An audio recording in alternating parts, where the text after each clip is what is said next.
Magandang umaga po sa ating lahat. Good morning. Napakasarap tignan ng mga pagmumukha ng bawat isa.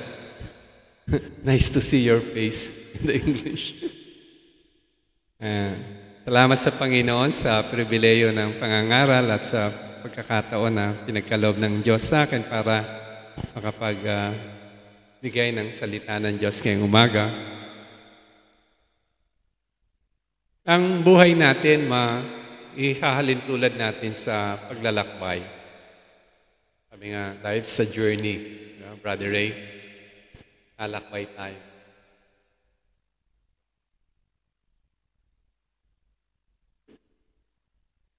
Alam nyo ba na pwedeng yung paglalakbay natin o yung buhay natin maging mapayapa?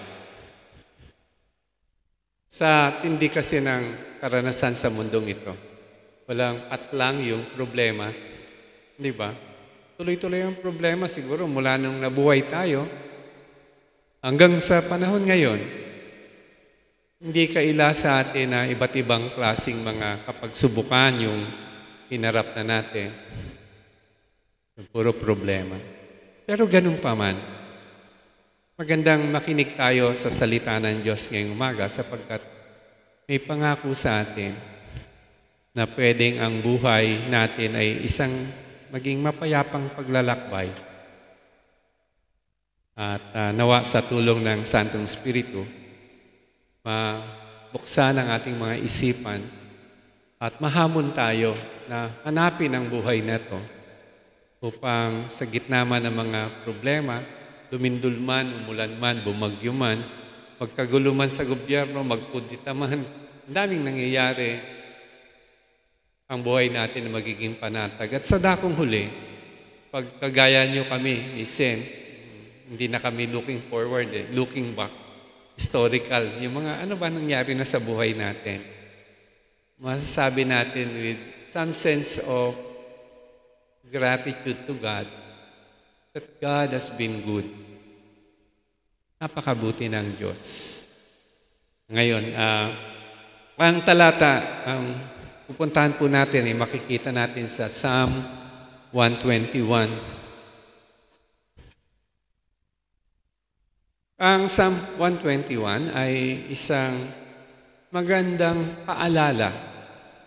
It's a wonderful reminder for all of us that truly life can be a blessed journey, isang mapayapang paglalakbay. Tanong ko kayo, sa ngayon, ano ang hamon mo sa buhay? Ano ang challenge mo? Meron Si Sen, siguro health, physical.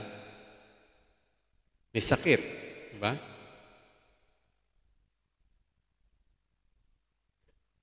Maring economic, daming obligasyon, di ba? Daming babayarin, daming responsibilidad, di ba? Hindi mo magawa ang gusto mong gawin kasi katali ka sa obligasyon. Maring itong hamon mo. O kaya spiritually, struggle ka sa kasalanan, struggle ka sumunod sa Panginoon, at marami pang iba. Ang awit 121 ay bahagi dun sa grupo ng mga awit 120, Psalm 120 hanggang 134. Ang mga awiting ito ay awit ng mga Hudyo habang sila ay pumapanik sa Jerusalem para sumamba sa Diyos doon sa templo. So, may batas si Moises na nag-uudyok sa bawat Hudyo na bumisita sa Jerusalem at sumamba sa Panginoon doon sa templo. Mga 3 beses siya yung isa yung during the Feast of Unleavened Bread o yung Passover. Meron din yung doon sa First Harvest at saka yung isa parang Feast of the Booths. 3 sitwasyon yon na ang mga Hudyo ay pumapanik sa Jerusalem at doon sa templo sila ay sumasamba sa Panginoon. At itong Psalm 120 hanggang 134, ito'y pinagsama-sama na awit na pag-akyat sa Jerusalem para sumamba sa Diyos. So, ito yung kalamitang inaawit nila. Paalala sa kanila na sa buhay na medyo magulo, sa buhay na may mga problema, merong Diyos na mapagkakatiwalaan, may Diyos na sasama sa atin upang ang paglalakbay natin ay maging mapayapa, upang ang paglalakbay natin ay maging isang magiliw na pagpapala.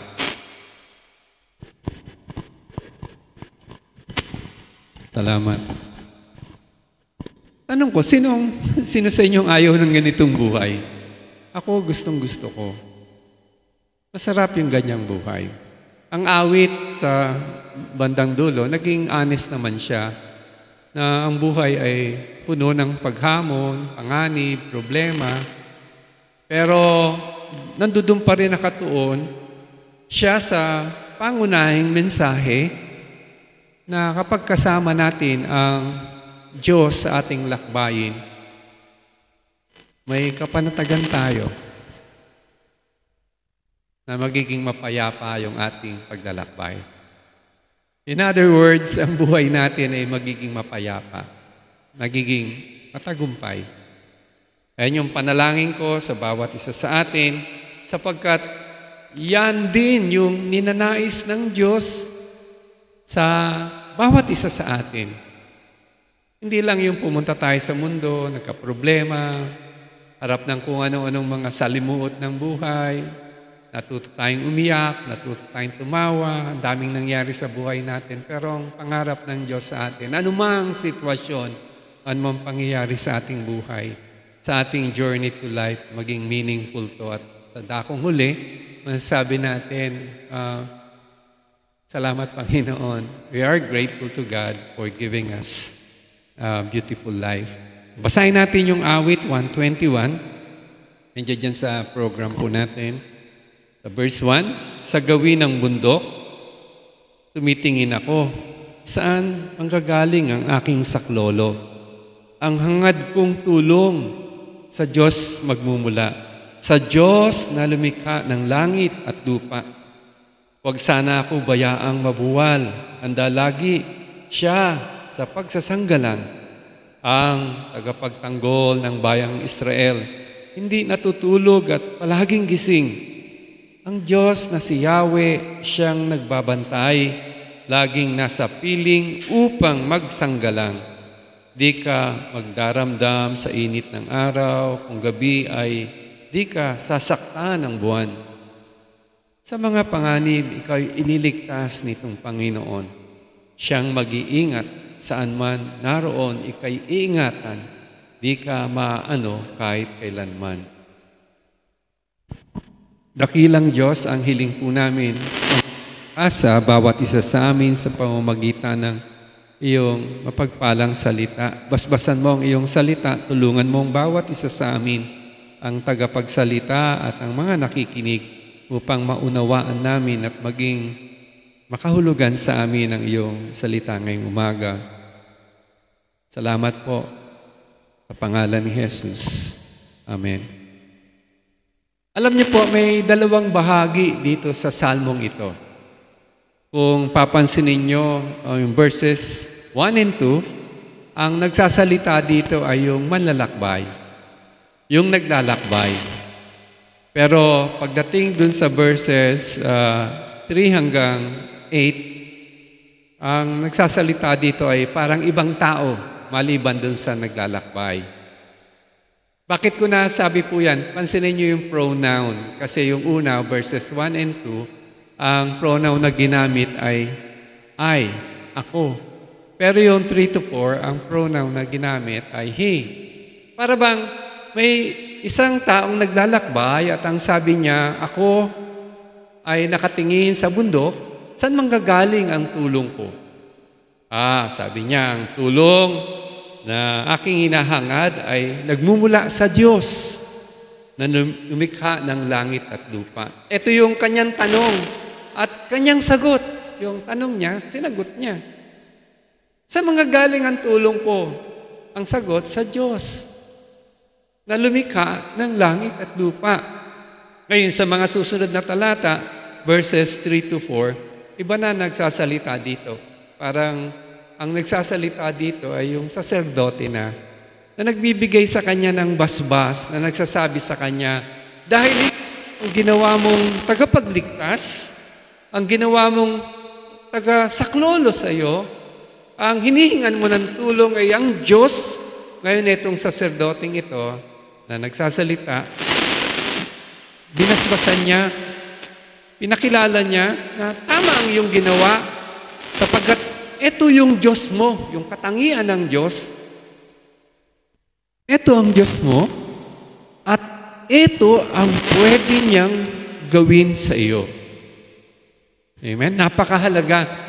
No? Kasi dito, tinalaga ng mga awit na may isang manlalakbay para bang tayo. Sinasabi na sa aking buhay ang hinihilingan ko ng tulong ay ang Diyos. At tinugon tayo ng ating pastor at ang sabi ng pastor, tama ka sa iyong desisyon na ginawa at dahil dito nais kong mas makilala mo pa kung sino yung Diyos na pinagtitiwalaan mo at ano ang kanyang pwedeng gawin sa iyong buhay. Napaka-importante. So, ganyan tumatakbo yung istorya dito. Ngayon, ang unang punto, yung sa verses 1 and 2, ikaw, sino bang hinihingan mo ng tulong sa iyong buhay? Ang Diyos. Ang galing ni Brother Levy. Ang Lord.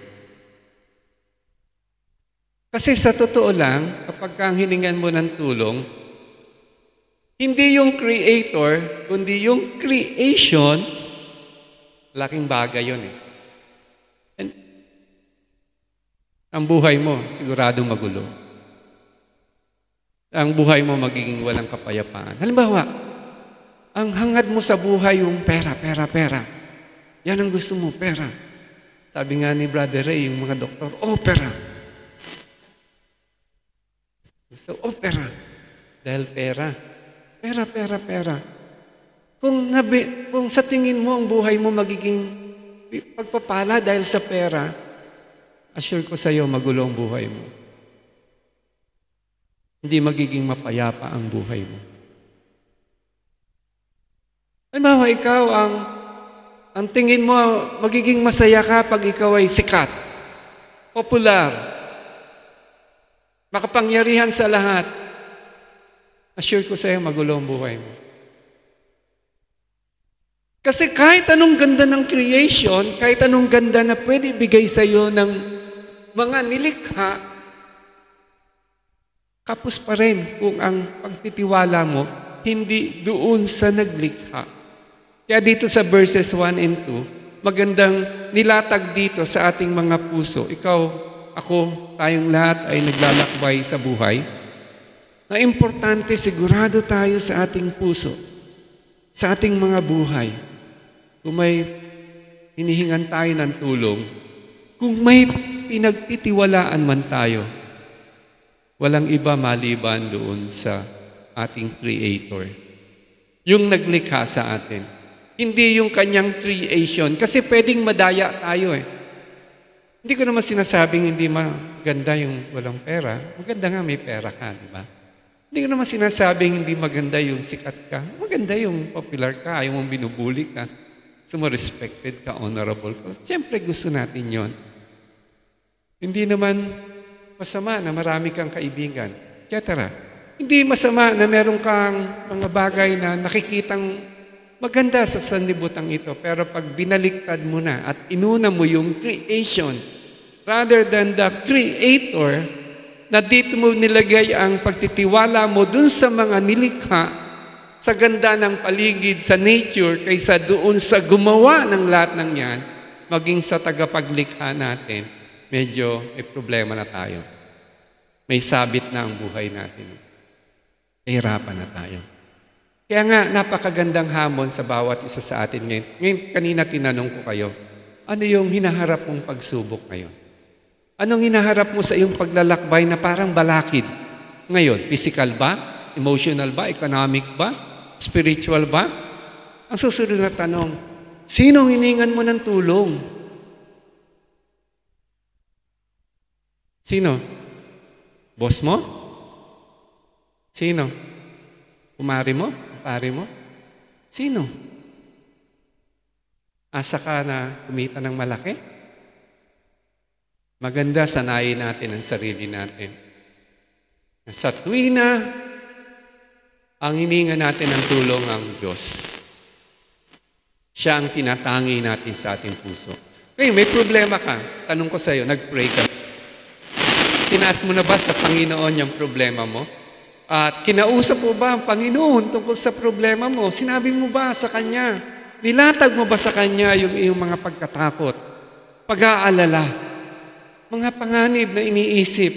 Mga worries, anxieties, stress? Sabi ngayon ng doktor ngayon, ang sakit, mas more on stress. Dati nung bacteria-related May bacteria ka. Ngayon, stress ka siguro. Nangungunti na naman ang buhok mo, Brother Ray. Stress ka ba? Diba? Pero, sa mga harapin natin mga ganitong mga problema sa verse 1 and 2, sinong tutulong sa akin? Sabi ng mga awit. Sabi niya, ang tulong ko nanggagaling sa Diyos, tagapaglikha ng langit at lupa. Kung ito yung paninindigan mo ngayong umaga, maraming salamat.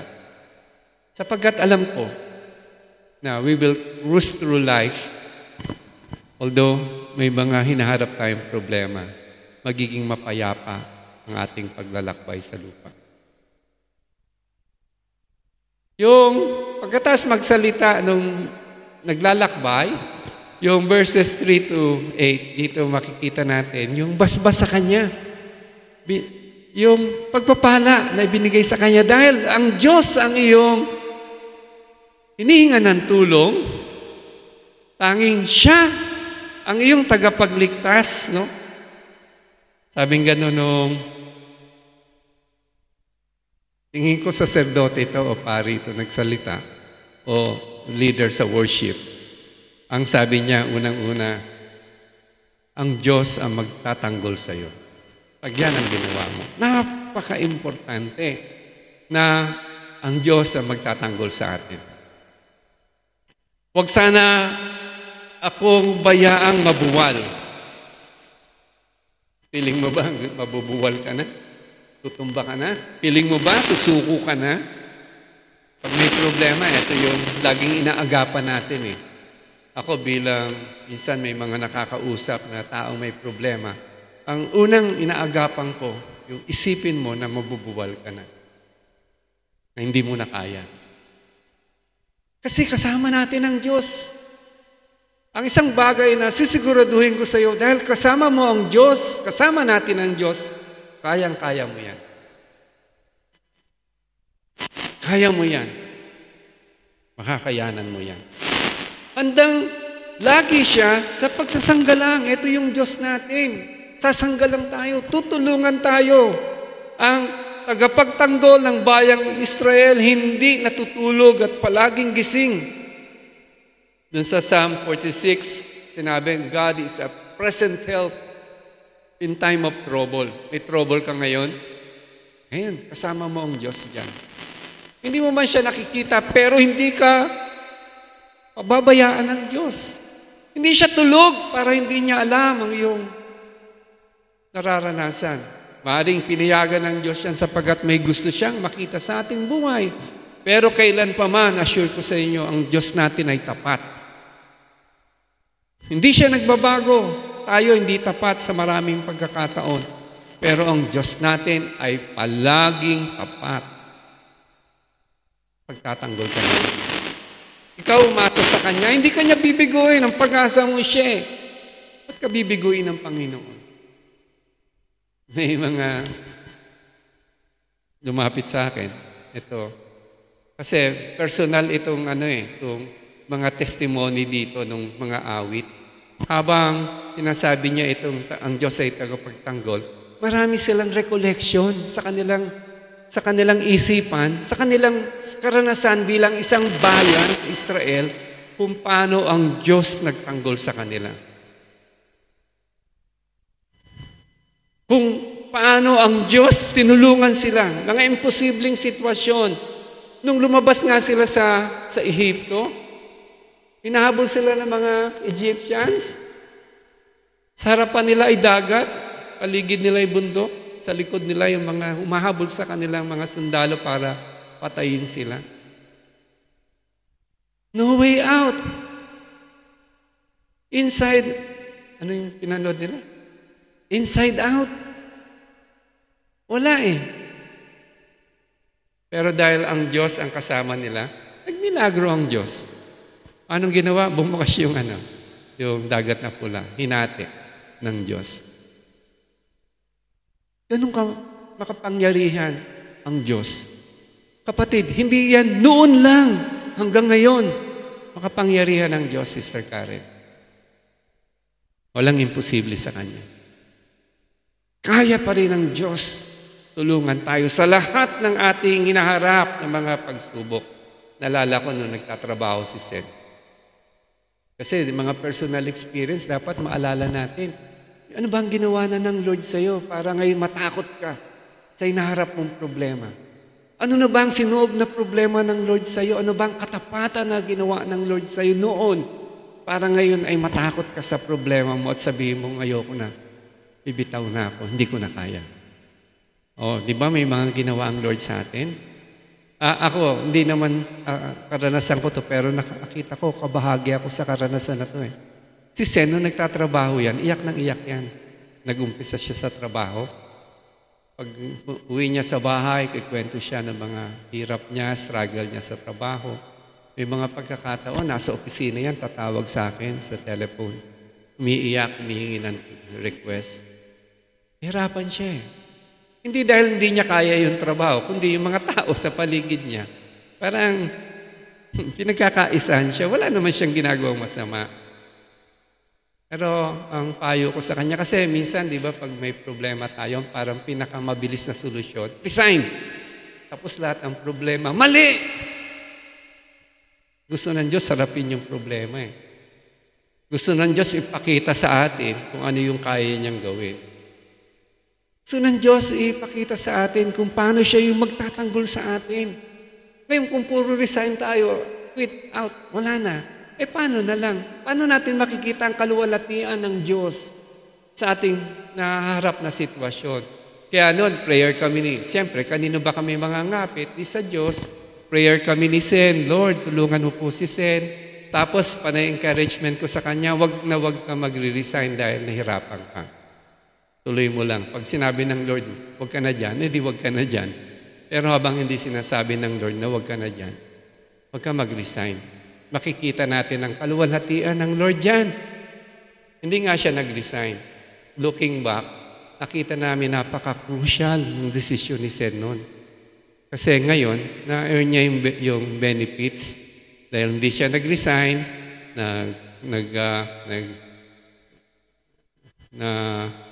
tapos siya, nakapag-pension siya, nasa hospital siya noon at nung lalabas na siya, nag-recount kami ng kabutihan ng Lord sa amin. Sabi ni Sen, mabuti na lang natapos ko yung trabaho. At ngayon nag-i-enjoy ako sa benefits ng mga pinaghirapan ko. Sayang eh. Dahil nag-quit ka, hindi mo na enjoy yung benefit ng paghirapan mo. Sayang. Kaya mo pa eh.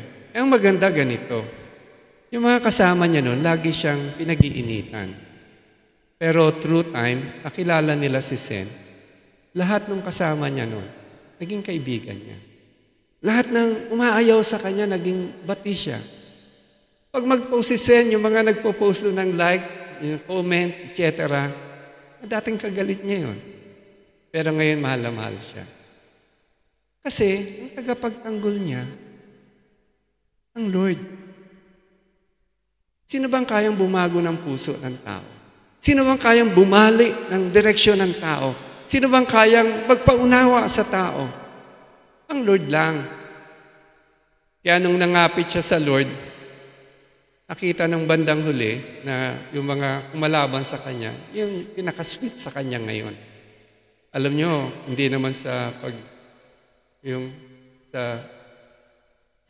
goodness ng Lord, nung nag-retire si Sen, kinukuha agad siyang consultant. Dalawa yung kumukuha sa kanyang consultant. Yung mga kasama niya dati, mga nakakilala sa kanya. Ngayon wala na siya. Hanggang ngayon, kinukuha may project dito. Gusto mo sa US, funded na project, sama ka dito. Kinukuha pa rin siya. O kasi napatunayan niya kung sino siya. Hindi mo naman papatunayan kung sino ka. Hindi mo makikilala ang Diyos na tagapagtanggol mo kung laging iwas tayo sa problema. Kailangan, sabi natin, tinindigan natin una, ang Diyos ang tagapagtanggol natin. Pag nararanasan na natin yung init ng problema, pag nararanasan na natin yung hirap ng buhay, nararanasan na natin yung parang binaksakan na tayo ng mundo, dito natin tindigahan na may tagapagtanggol tayo. Ito yung sinasabing basbas ng pastor doon sa malalakbay. Kilalanin mo kung sino ang Diyos mo at kung ano yung pwede niyang gawin sa iyo. Kaya kanyang ipagtanggol. Kapatid, kayang-kaya kayang pagtanggol ng Lord. Kayang-kaya kanyang ipagtanggol ng Panginoon. Sabi, hindi siya natutulog. Ising siya. Alam niya yung pinagdadaan. Kaya sabi ko, napaka-importante yung pangunahing commitment natin kung may mga problema tayo. Kanino tayo hindi ng tulong? Sa creation o sa creator natin? Sa Diyos ba? Kung sa Diyos yan, unang-una sabi ng mga awit, siya magiging tagapagtanggol mo. Ang prayer ko, kagabi, abang nagpe-pray ako, na maging malinaw sa atin na yung hinaharap nating mga problema, mga kapagsubukan, makita natin sa mga sandaling ito na sa pagharap natin diyan kasama natin ang Diyos. At mabigyan tayo ng Diyos ng pananampalataya, matinding pagtitiwala sa ating mga puso na hindi tayo pababayaan ng Lord. Kapatid, God's love for you is a present reality. Ngayon, habang nakaupo tayo nakikinig, gusto kong ipadama sa iyo na ang Diyos mahal na mahal ka. Hindi ka niya iwanan, hindi ka niya pababayaan. At siya ang pwede nating pagkatiwalaan sa gitna ng ating mga pagsubukan. Kaya kami ni Sen, we believe one day gagaling si Sen at makakapasyal kami. May imbitasyon kami pumunta ng Canada at US. Makakapunta kami dyan. Biyaya ng Panginoon. Kung hindi man, okay lang. Pero ang pananampalataya namin, God will make a way. Even if there seems to be no way. He works in ways we cannot see. God will make a way for us. Pangalawa, na ang Diyos ang magbabantay sa iyo. Ang Diyos na si Yahweh, siyang magbabantay. Laging nasa piling upang magsanggalang. Di ka makakaramdam sa init ng araw kung gabi ay di ka sasaktan ng buwan. Ang magbabantay sa atin ay ang Diyos. Sa ating paglalakbay, may kasama tayo. Di ba? Ang Diyos na si Yahweh, siya yung magbabantay, siya yung laging nasa piling natin upang magsanggalang. Hindi man natin siya nakikita, sa mata ng ating pananampalataya, lagi natin siyang kasama. Diba? Hindi niya tayo iniiwan. At sa yung init ng araw, no? Siya magsasanggalang sa atin. Lagi magbabantay. May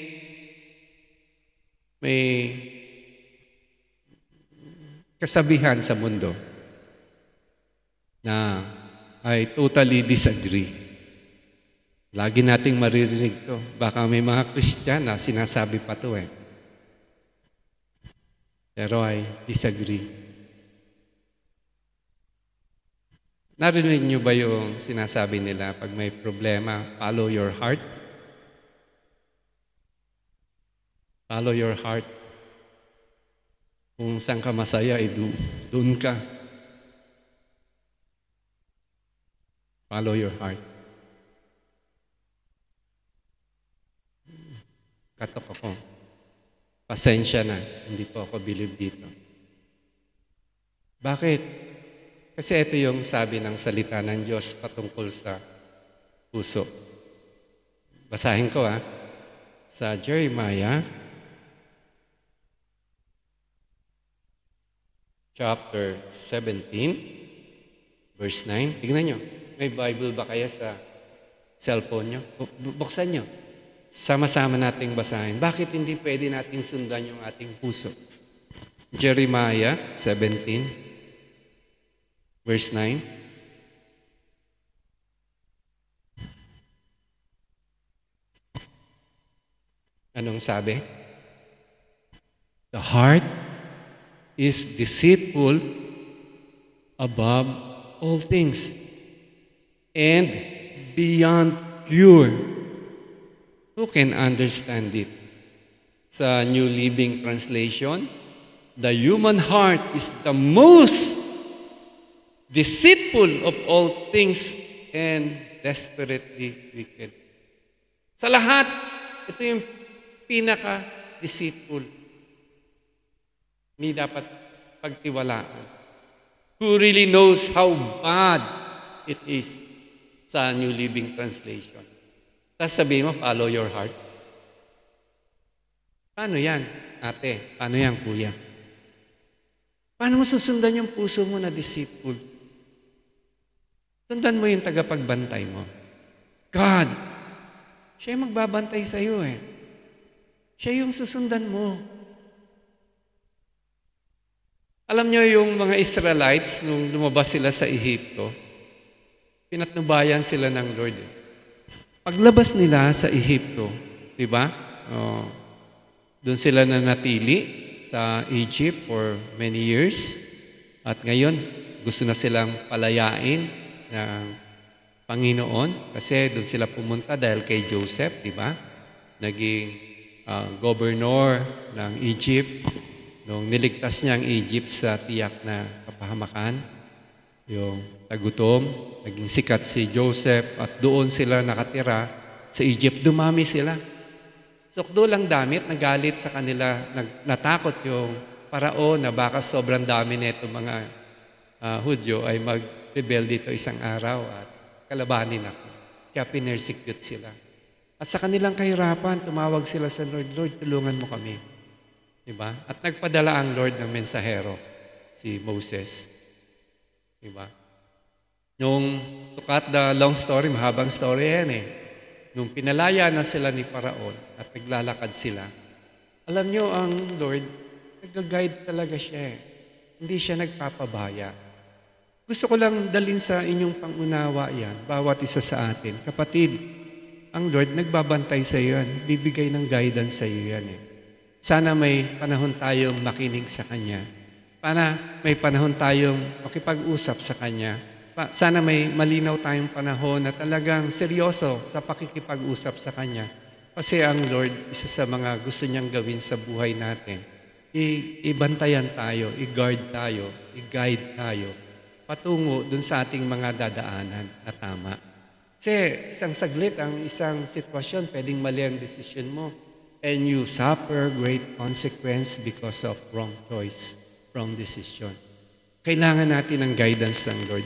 Alam niyo yung ginawa ng Panginoon sa mga Israelita?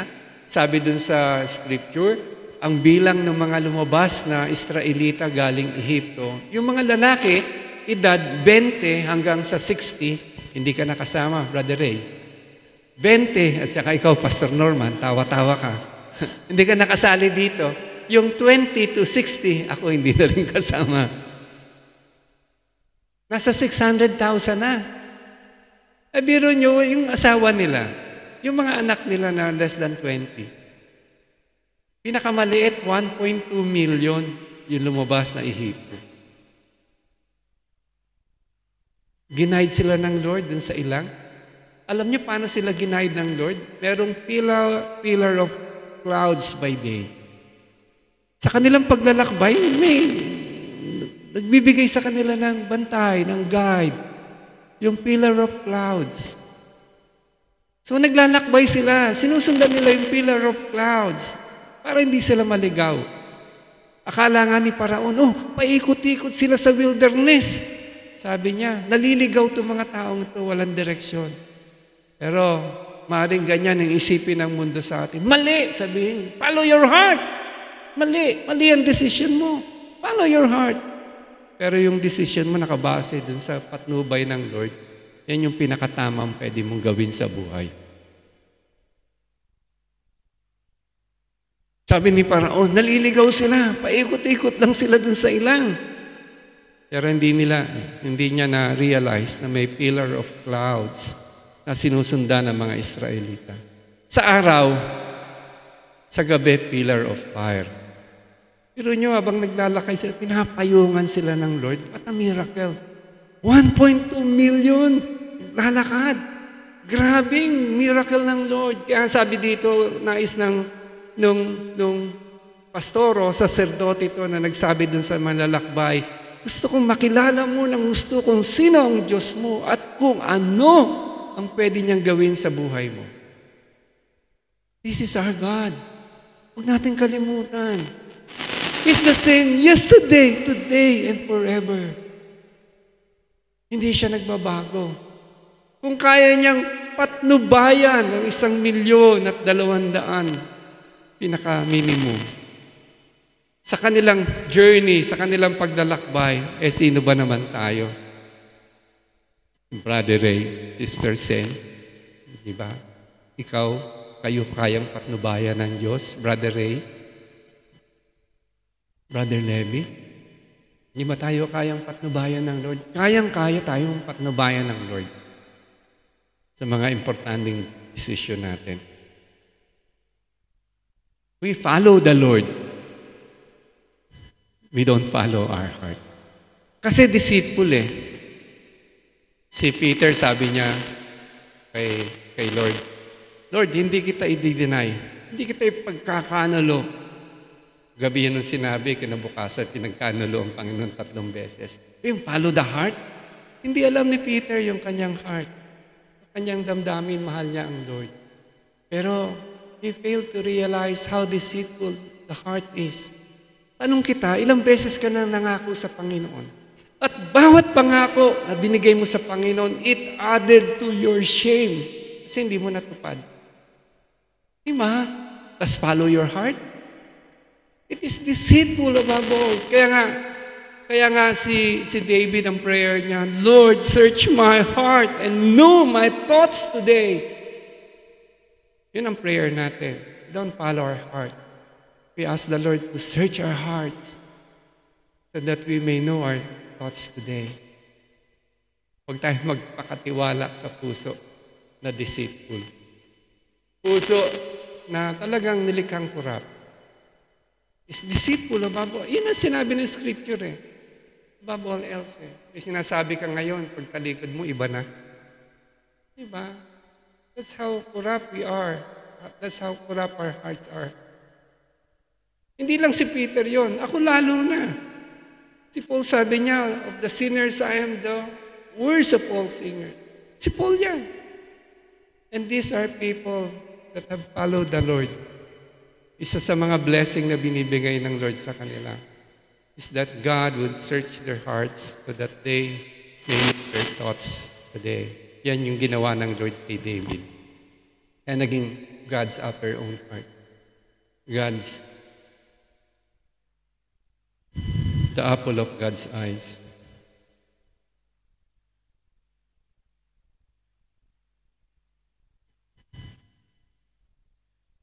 Ang Diyos ang magbabantay, sabi ng psalmist. At ang pangatlo, ito yung nasa verses 7 to 8. Sa mga panganib, yung sabihin dito, hindi naman nagkaila sa atin ang Diyos. Na hindi porket tayo ay nagtitiwala sa Diyos, wala tayong panganib na harapin. Kaya sabi dito, sa mga panganib, ika'y ililigtas nitong Panginoon. Siyang mag-iingat. Saan man naroon, ika'y iingatan. Di ka maano kahit na kailan. Sa lahat ng panganib, hindi ka maano kahit kailanman. Malinaw na may matatag na relasyon at pagkakilala itong saserdote sa Diyos at nailatag niya ng mabuti dun sa manlalakbay na dahil ikaw ginawa mong Diyos ang iyong tagapagligtas. Ito yung Diyos na pinagtiwalaan. Ito yung Diyos, yung kaya niyang gawin sa buhay mo. At yung pangatlo, sabing ganon, ang Diyos ang katulong mo sa panganib. Mag-iingat sa iyo sa panganib. Tanong ko, anong pinaka-worst na panganib na hinarap mo sa buhay mo? Pinaka-worst, pinaka-masama.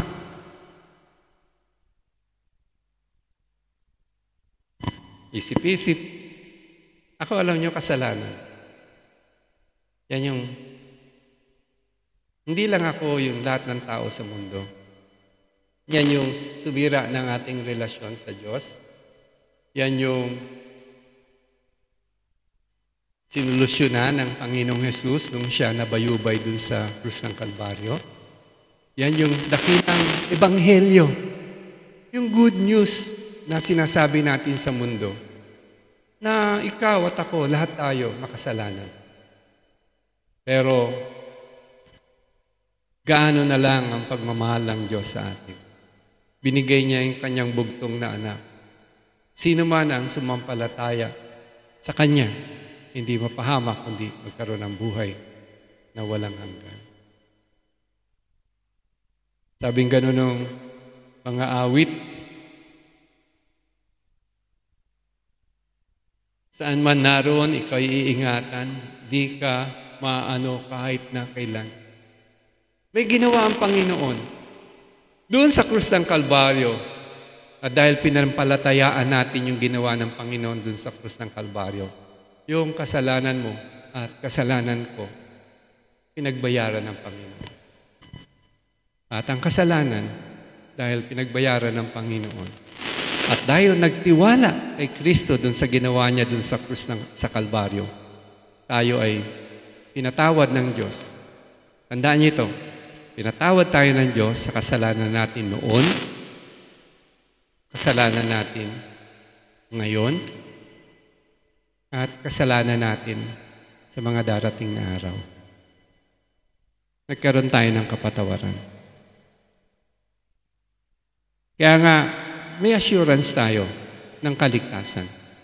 Hindi dahil sa mabuting gawa natin, kundi dahil sa gawa ng Panginoon. Na nung tayo nagtiwala kay Kristo, binigyan tayo ng kapangyarihan, karapatang maging mga anak ng Diyos. Bilang anak ng Diyos, hindi naman pagka nagkasala ka ngayon, hindi ka na anak. Nagsisi ka, oh sige anak ko na uli ikaw.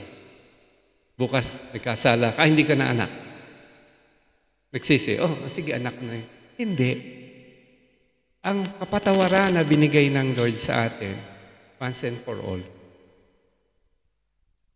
Kaya nga, sabi ni Paul, to be absent with the body is to be present in the Lord. Pag tayo lumisan sa lupang ibabaw, ang kaligtasan ay kasiguraduhan para sa atin. Hindi dahil sa mabuti nating gawa, kundi dahil sa gawa ng Panginoon. Pinagbayaran niya yung kasalanan natin once and for all. Ngayon, gusto kong ipaliwanag ko ng konti. Kasi, ang tawag dito sa Romans, sabing ganun ni Paul, there is therefore now no condemnation to them that are in Christ Jesus. Hindi ka naman papahamak sa impyerno. Bakit? Na kay Kristo Jesus ka na. Paano pag nagkasala ka? Kukumpisal pa rin tayo sa ating mga kasalanan. Pero itong kumpisal natin ito, hindi para sa justification o para mapawalang sala tayo sa mga kasalanan. Ito ay para sa ating sanctification. Para nang sa araw-araw, tayo makasalanan man, ay sa biyaya ng Diyos, maging kawangis tayo ni Kristo. Ang pinakamagandang illustration siguro ang pwedeng sabihin dito yung kay Peter at kay Christ. Diba? Yung Last Supper, anong kanilang pagkain ng dinner.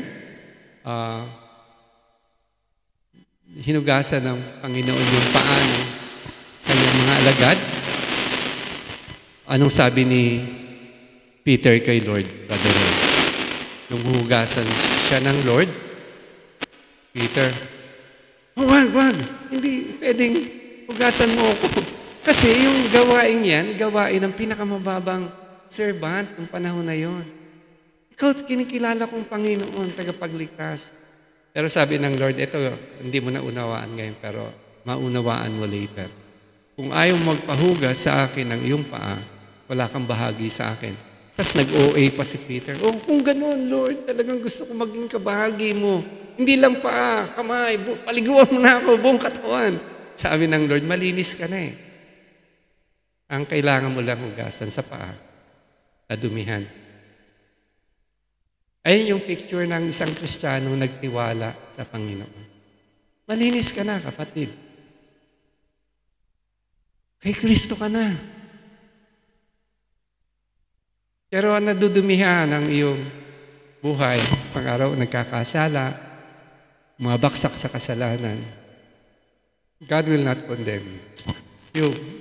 You cleanse yourself by confessing your sins. Kaya nga sabi dito yung hindi tayo sa panganib, hindi tayo sasaktan kasi ang nakakatakot ng panganib na pwede nating harapin yung mapunta tayo sa impyerno. Di ba nakakatakot yun? It is for all eternity.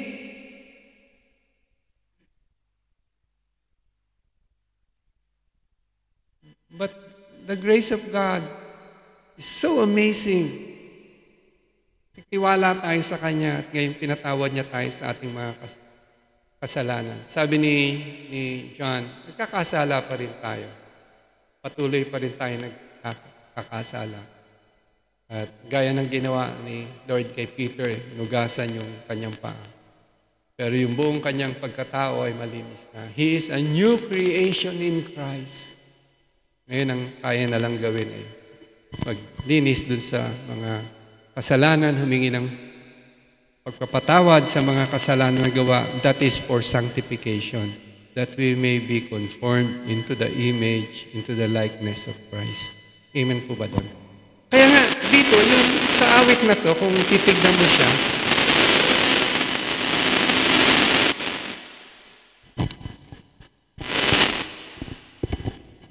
sa mga awit, kung titignan mo siya, ito'y kumpletong-kumpleto. Parang paalala sa atin, bawat isa sa atin, mga kapatid. Ang buhay natin ay isang parang paglalakbay. Lalakbay tayo, Sen. Hindi natin alam kung kailan yung ending. Kailan tayo matapos sa paglalakbay natin.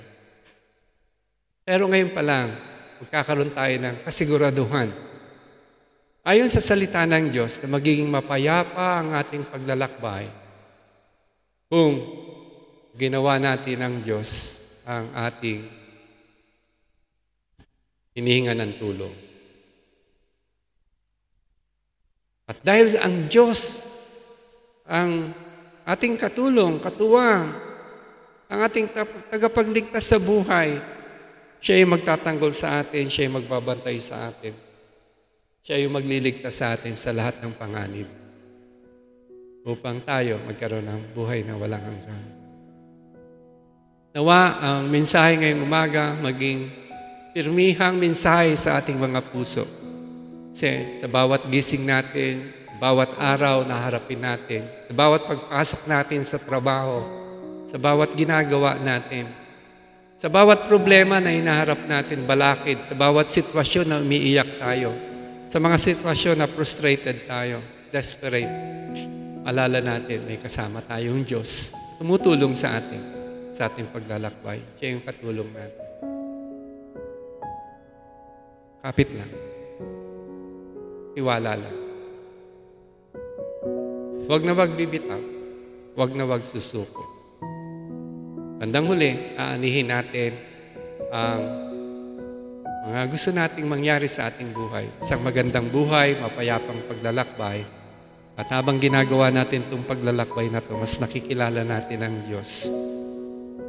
Tiwa-tiwala sa ating buhay. Na siyang nagbibigay ng pagyaman, pagyabong sa bawat buhay na meron tayo. Konti man tayo dito, mga kapatid. Pero nais ng Panginoon parating sa iyo. Ang pagmamahal ng Diyos sa iyo ay isang realidad ngayon at hindi magbabago. Siya yung patulong natin sa ating buhay kasama sa ating paglalakbay. Thank you, Lord. I love you, Lord. I honor you. I thank you. We bless your name. Let's pray, church. Dakilang Diyos ang aming pong taos na pasasalamat sa iyo sapagkat dakila ka. Purihin ka, sambahin ka, dakilain ka. Salamat sa masaganang biyaya at habag. Patuloy mong binabahagi sa bawat isa sa amin. Sa pangalan ni Kristo Jesus na aming Panginoon at tanging tagapagligtas. Amen.